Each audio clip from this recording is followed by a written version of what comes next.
دوستو ویڈیو شروع ہونے سے پہلے آپ نے ہمارے چینل کو کرنا ہے سبسکرائب اور ساتھ ہی لگے بیل آئیکن کے بٹن کو پریس کرنا ہے تاکہ آنے والی ہر اچھی ویڈیوز کی نوٹیفیکیشن آپ کو ملتی رہے۔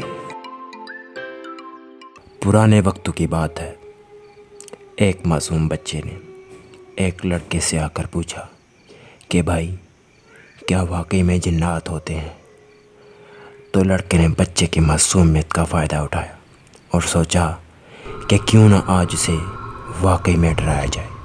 تو وہ کہنے لگا کہ ہاں بیٹا، جنات تو موجود ہوتے ہیں اور وہ تمہارے چاروں طرف موجود ہیں۔ اسی دوران اس لڑکے کے دو اوباش ساتھی اس واقعے کو دیکھ رہے تھے۔ انہوں نے سوچا کہ کیوں نہ اس بچے کو مزید ڈرایا جائے۔ تو دوستو، جب وہ معصوم بچہ اکیلا بیٹھا ہوا تھا اور جنات کی وجہ سے خوف زدہ تھا، تو ان دو لڑکوں نے اس بچے کو مزید ڈرانا شروع کر دیا۔ انہوں نے طرح طرح کی ڈراؤنی آوازیں نکال کر اس بچے کو خوف میں مبتلا کر دیا۔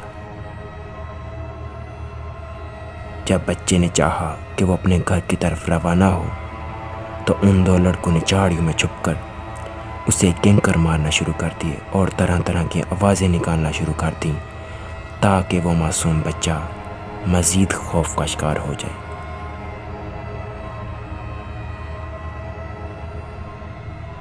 تو چنانچہ دوستو، اس معصوم بچے کے ذہن پر جنات کا خوف بیٹھ چکا تھا۔ وہ پوری طرح خوف زدہ تھا اور اسے سمجھ نہیں آ رہا تھا کہ اب وہ کیا کرے۔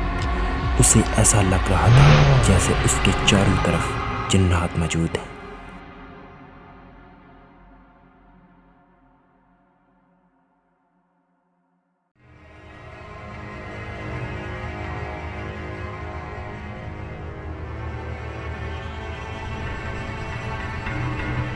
وہ معصوم لڑکا جنات کے خوف کی وجہ سے اس قدر متاثر ہوا کہ اس نے اپنی جان دے دی۔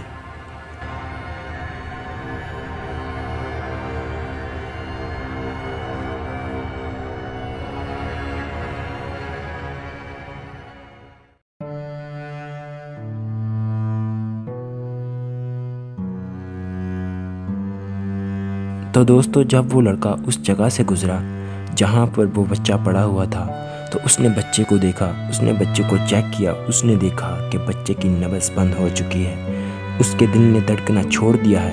تو اس کو پتہ چل گیا کہ بچہ مر چکا ہے۔ تو وہ اپنے کیے پر بہت پچھتایا۔ اس نے سوچا کہ کاش میں اس بچے کو نہ ڈراتا تو وہ آج زندہ ہوتا۔ تو دوستو، اس کہانی سے ہمیں یہ سبق ملتا ہے کہ ہمیں کوشش کرنی چاہیے کہ جو ہمارے معصوم بچے ہوتے ہیں ان کو ان چیزوں سے دور رکھا جائے، کیونکہ اگر بچپن ہی سے ان کے ذہن میں یہ چیز بیٹھ جائے گی، جنات کا خوف بیٹھ جائے گا، تو وہ آگے سروائیو نہیں کر پائیں گے اور ساری زندگی جنات کے خوف میں گزار دیں گے۔ تو دوستو، اسی کے ساتھ محسن رسول کو دیجیے اجازت۔ اپنا بہت سارا خیال رکھیے گا۔ اللہ حافظ۔